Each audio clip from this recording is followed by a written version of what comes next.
हाँ, पिछले टर्म पर हम लोग रिएक्शन इंटरमीडिएट्स की बात कर रहे थे। उसमें हम लोगों ने बात की थी कार्बोकैटायंस की, कार्बोकैटायंस, और उसमें ये बात किया था कि वो कार्बन एटम जिस पर पॉजिटिव चार्ज होता है दे आर कॉल्ड कार्बोकैटायंस, और कार्बोकैटायंस पर वैलेंस ऑर्बिट पर 6 इलेक्ट्रॉन्स होते हैं, तो ये इलेक्ट्रॉन डेफिशिएंट होते हैं तथा इलेक्ट्रोफाइल की तरीके से बिहेव करते हैं। इनका मेथड ऑफ प्रिपरेशन बता दिया था by the heterolysis of a covalent bond. Carbocations are form by the heterolysis of covalent bond. और इसके बाद बताया था कि स्ट्रक्चर ऑफ कार्बोकैटायन, जिसमें बताया था कि जो कार्बन एटम कार्बोकैटायन का होता है दैट इज sp2 हाइब्रिडाइज्ड, तो उसमें 3 sp2 हाइब्रिड ऑर्बिटल्स बनती हैं जो 120 डिग्री एंगल पर डायरेक्टेड होती हैं, और उन sp2 हाइब्रिड ऑर्बिटल्स के परपेंडिकुलर एक वैकेंट p एटॉमिक ऑर्बिटल वहाँ पर प्रेजेंट होती है। आज हम बात करते हैं क्लासिफिकेशन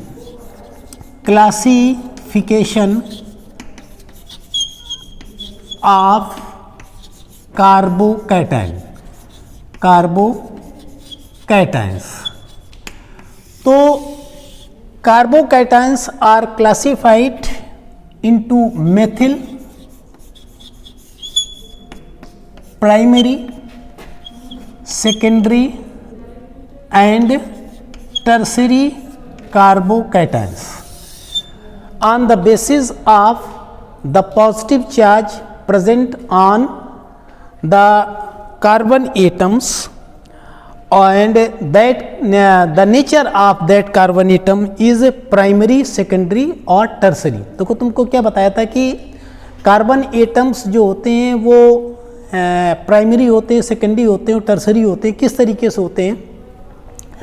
अगर जैसे ये था तुम्हारा ये कार्बन एटम जिस पर पॉजिटिव चार्ज है, ये क्या है, एक और कार्बन एटम से अटैच्ड हो, तो ये क्या कहलाएगा? This is called primary carbon atom, और इस कार्बोकैटायन को हम कहेंगे प्राइमरी कार्बोकैटायन। इसी तरीके से एक दूसरा है, दिस इज CH3CH3CH पॉजिटिव। ये क्या है? ये कार्बन एटम ये कार्बन एटम क्या है? 2 और कार्बन एटम से अटैच्ड है, तो जो positive charge bearing carbon atom क्या है? ये क्या है? दिस इज सेकेंडरी, तो इसको हम क्या कहते हैं? Secondary carbocation. इसी तरीके से ये एक तीसरा है CH3C positive. Positively charge carbon जो है ये क्या है? ये 3 और कार्बन एटम से अटैच्ड है, तो इसको क्या कहते हैं? Tertiary carbocation. तो कहने का मतलब ये है कि वो कार्बन एटम जिस पर कि पॉजिटिव चार्ज है उसका नेचर क्या है? प्राइमरी है, सेकेंडरी है कि टर्सरी है? उस बेसिस पर कार्बोकैटायंस का क्लासिफिकेशन किया गया into primary, secondary and tertiary carbocation. तो this is methyl carbocation, ethyl carbocation. ये क्या है? दिस इज प्राइमरी कार्बोकैटायन, क्योंकि वो कार्बन एटम जिस पर पॉजिटिव चार्ज है वो एक और कार्बन एटम से अटैच्ड है, तो यानी ये जो कार्बन एटम जिस पर पॉजिटिव चार्ज है ये प्राइमरी कार्बन एटम हो गया, और इस कार्बोकैटायन को हम क्या कहेंगे? Primary carbocation. इसी तरीके से इसको देख लो, ये दिस इज आइसोप्रोपिल कार्बोकैटायन। क्या है? This is primary carbocation. और ये आइसोप्रोपिल कार्बोकैटायन इस कार्बन एटम यानी जिस पर पॉजिटिव चार्ज प्रेजेंट है ये 2 और कार्बन एटम से अटैच्ड है, तो ये क्या हो जाएगा? This is secondary carbon atom. और ये पूरा कार्बोकैटायन क्या कहलाएगा? It is called secondary carbocation.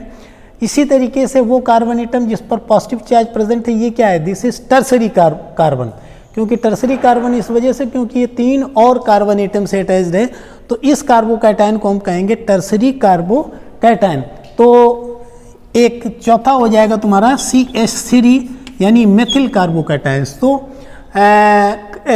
Alkyl carbocations are classified into methyl, primary carbocation, secondary carbocation and tertiary carbocation. ठीक, इसके बाद आ जाओ stability of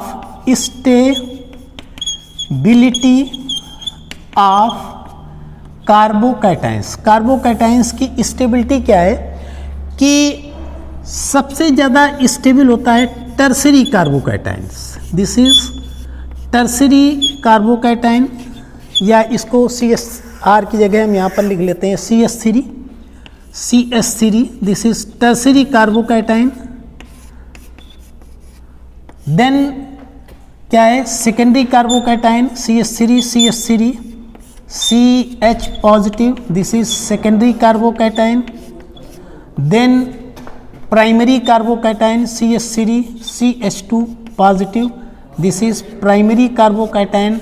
then methyl carbocation CH3 positive, तो दिस इज मेथिल कार्बोकैटायन। तो ऑर्डर ऑफ स्टेबिलिटी ऑफ क्या है, tertiary जो है ये है decreasing order. This is decreasing order of stability of carbocation. तो सबसे ज़्यादा स्टेबल क्या होगा, टर्सरी कार्बोकैटायन होगा, फिर सेकेंडरी कार्बोकैटायन होगा, फिर प्राइमरी कार्बोकैटायन होगा, देन मेथिल कार्बोकैटायन होगा। इनका stability can be defined on the basis of inductive effect and hyper conjugation दो इफेक्ट से इसकी स्टेबिलिटी को यहाँ पर डिफाइन किया जाता है। तो होता क्या है, ऑर्डर ऑफ स्टेबिलिटी क्या होता है, इस कार्बोकैटायन पर पॉजिटिव चार्ज, इस पॉजिटिव चार्ज को तुम जितना डिस्पर्स कर दोगे वो कार्बोकैटायन उतना ही ज़्यादा स्टेबल हो जाएगा, यानी उसका डिस्पर्जन हो जाए बाय इंडक्टिव इफेक्ट या बाय डीलोकलाइजेशन यानी हाइपर कॉन्जुगेशन इफेक्ट, तो वो कार्बोकैटायन उतना ही ज़्यादा स्टेबल यहाँ पर हो जाएगा। हाइपर कॉन्जुगेशन और इसके साथ साथ रिजोनेंस से भी इसको डिफाइन करते हैं, रिजोनेंस। तो देखो होता क्या है कि इंडक्टिव इफेक्ट तुमको बताया कि दो तरीके से होता है, एक कहलाता है प्लस इंडक्टिव इफेक्ट और दूसरा कहलाता है minus inductive effect. Plus inductive effect and minus inductive effect, यानी इलेक्ट्रॉन रिपेलिंग और दूसरा कहलाता है minus inductive effect, these are called electron attracting. तो इलेक्ट्रॉन रिपेलिंग जो होते हैं वो एल्किल ग्रुप होते हैं, एल्किल यानी मेथिल एल्किल ग्रुप्स जो होते हैं वो इलेक्ट्रॉन रिपेलिंग होते हैं। तो होता क्या है, जैसे मेथिल एथिल प्रोपिल ये क्या है, these are electron repelling group.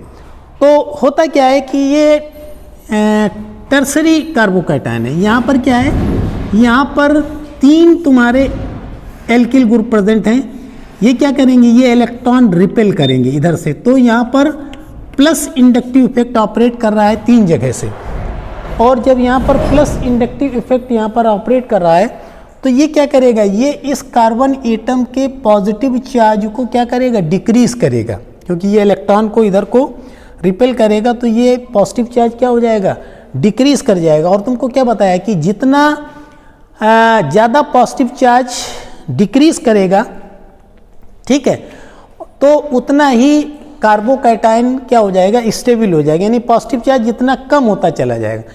अगर पॉजिटिव चार्ज इंटेंसिफाई हो जाएगा, बढ़ जाएगा, तो वो कार्बोकैटायन अनस्टेबल हो जाएगा, पॉजिटिव चार्ज डिक्रीज कर जाएगा यानी डिस्पर्स हो जाएगा, तो वो क्या हो जाएगा, वो स्टेबल हो जाएगा। तो अब देखो समझना, यहाँ पर 3 जगह पर पॉजिटिव यानी प्लस इंडक्टिव इफेक्ट ऑपरेट कर रहा है, तो इस पॉजिटिव चार्ज को ज़्यादा डिक्रीज कर रहा है। इसी तरीके से अगर सेकेंडरी कार्बोकैटायन की देखो तो यहाँ पर 2 जगह पर प्लस इंडक्टिव इफेक्ट ऑपरेट कर रहा है, तो ये क्या कर रहा है, ये इस पॉजिटिव चार्ज को कम डिक्रीज कर रहा है। यहाँ पर 3 ग्रुप लगे हुए हैं, यहाँ पर 2 ग्रुप प्लस इंडक्टिव इफेक्ट के लगे हैं, यहाँ पर क्या है, यहाँ पर सिर्फ 1 ग्रुप प्लस इंडक्टिव इफेक्ट का लगा है। तो इस तरीके से जितने ज़्यादा प्लस इंडक्टिव इफेक्ट ऑपरेट करेगा वो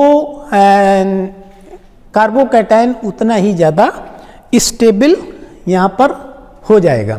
तो यहाँ पर 3 प्लस इंडक्टिव इफेक्ट ऑपरेट कर रहे हैं, तो ये ज़्यादा पॉजिटिव चार्ज को न्यूट्रलाइज कर रहा है, डिक्रीज कर रहा है, तो ये सबसे ज़्यादा स्टेबल हो गया।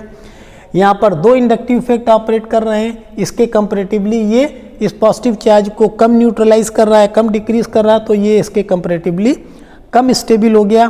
और यहाँ पर एक प्लस इंडक्टिव इफेक्ट ऑपरेट कर रहा है, इसके कंपैरेटिवली ये कम पॉजिटिव चार्ज को न्यूट्रलाइज कर रहा है, डिक्रीज कर रहेगा, तो इसके कंपैरेटिवली ये यहाँ पर लेस स्टेबल हो गया। और मेथिल में तो hydrogen atom 3 hydrogen atom present हैं, तो वो बहुत ज़्यादा प्लस इंडक्टिव इफेक्ट यहाँ पर ऑपरेट नहीं करते, इस वजह से क्या हो जाएगा, ये सबसे कम स्टेबल यहाँ पर हो जाएगा।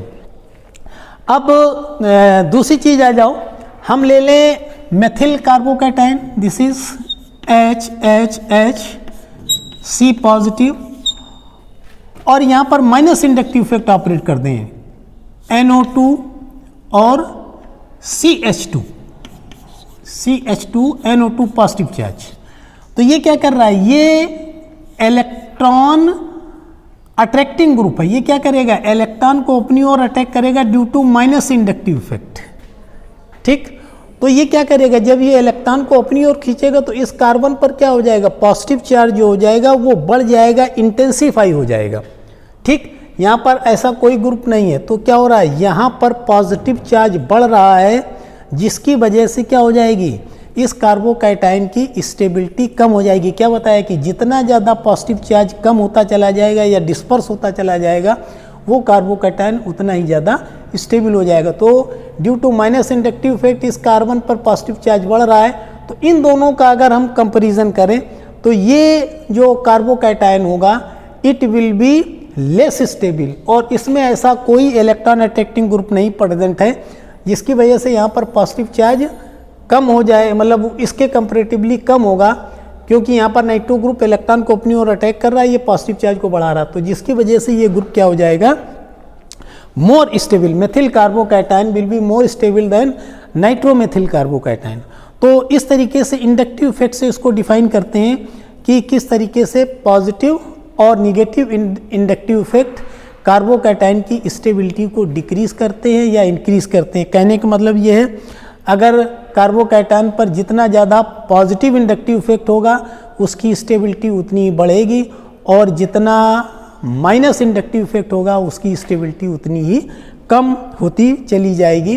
तो और जहाँ तक हाइपर कॉन्जुगेशन की बात है, तो जब हाइपर कॉन्जुगेशन तुमको पढ़ाया था तो इनकी स्टेबिलिटी को हमने वहाँ पर डिफाइन किया था कि जितने ज़्यादा हाइपर कॉन्जुगेटिव स्ट्रक्चर यहाँ पर किसी स्ट्रक्चर के बनेंगे, वो स्ट्रक्चर उतना ही ज़्यादा स्टेबल होगा। और कितने हाइपर कॉन्जुगेटिव स्ट्रक्चर बनेंगे वो डिपेंड करता था कि कितने अल्फा हाइड्रोजन एटम प्रेजेंट है। तो यानी ये कार्बन एटम जिस पर पॉजिटिव चार्ज प्रेजेंट है, इस पे ये भी अल्फा कार्बन हो गया, ये भी अल्फा हो गया, ये भी अल्फा हो गया, तो इस पे 9 अल्फा हाइड्रोजन एटम प्रेजेंट हो गए। तो जब ये 9 अल्फा हाइड्रोजन एटम हो गया तो ये क्या करेगा, 9 + 1 10 हाइपर कॉन्जुगेटिव स्ट्रक्चर बनाएगा। इसी तरीके से इसमें क्या हो जाएगा, ये पॉजिटिवली चार्ज कार्बन, ये अल्फा कार्बन, इस पे 6 अल्फा हाइड्रोजन एटम प्रेजेंट होते, क्या करेगा 6 + 1 7 हाइपर कॉन्जुगेटिव स्ट्रक्चर बनाएगा। इसी तरीके से ये कार्बन एटम, इस पर 3 अल्फा हाइड्रोजन एटम प्रेजेंट हो, तो ये यानी 3 + 1 यानी 4 हाइपर कॉन्जुगेटिव स्ट्रक्चर बन जाएगा। और मेथिल कार्बोकैटायन पर कोई अल्फा कार्बन एटम नहीं प्रेजेंट है, तो इस पर कोई अल्फा हाइड्रोजन एटम नहीं प्रेजेंट, तो इसका सिर्फ एक हाइपर कॉन्जुगेटिव स्ट्रक्चर बनेगा। यानी कहने का इसके 9 + 1 10 हाइपर कॉन्जुगेटिव स्ट्रक्चर बनेंगे, क्योंकि इसके पास 9 अल्फा हाइड्रोजन एटम प्रेजेंट है। इस पे 7 हाइपर कॉन्जुगेटिव स्ट्रक्चर बनेंगे, क्योंकि इसके पास 6 अल्फा हाइड्रोजन एटम प्रेजेंट है। इसके 4 हाइपर कॉन्जुगेटिव स्ट्रक्चर बनेंगे, क्योंकि इसके पास 3 अल्फा हाइड्रोजन एटम प्रेजेंट है, और इसका सिर्फ एक ही स्ट्रक्चर बनेगा। तो जितने ज़्यादा अल्फा हाइड्रोजन एटम प्रेजेंट होंगे उतना ज़्यादा वहाँ पर हाइपर कॉन्जुगेशन स्ट्रक्चर बनेंगे, और मॉलिक्यूल उतना ही ज़्यादा स्टेबल हो जाएगा। तो सबसे ज़्यादा अल्फा हाइड्रोजन इसमें टर्सरी में प्रेजेंट है, तो सबसे ज़्यादा हाइपर कॉन्जुगेटिव स्ट्रक्चर इसके बनेंगे, इस वजह से सबसे ज़्यादा स्टेबल हो जाएगा। फिर इसमें बनेंगे